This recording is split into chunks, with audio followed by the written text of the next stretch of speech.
Todd here with Jeep Speed Shop. Here we have a 2012 Jeep JK Unlimited. Now this Jeep came with an A580 automatic. Now it has the 8-speed, which is the 45 out of a Dodge Ram truck with a 3.6 layer. So we also added, as you can see with the 3 shifters, an Atlas 4-speed. Now in the basically 7 to 18 JKs, you can run a 4-speed Atlas.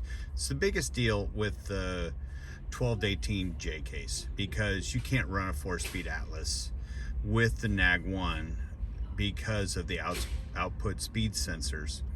They're in the wheels, and the A580 does not have an output speed sensor, but the 8-speed does. So with that, you can run a 4-speed Atlas and put it in whatever mode you want. You could put it in 4-speed low and put it in 4-wheel drive low, and this thing won't go nuts.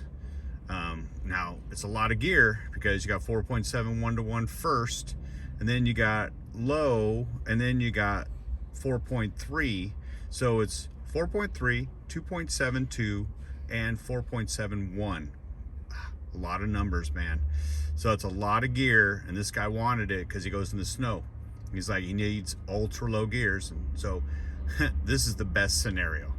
You got 538 rear end gears, you got 4.7 1-to-1 first in the tranny, you got 272 in the low box, and then you got 4.3 in 4-wheel drive. It's like a lot of gear.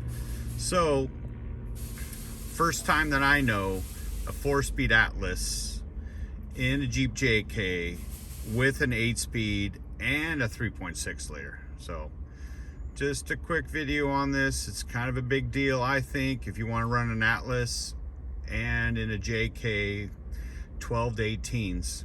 Now you can do it. All right, Jeep Speed Shop out.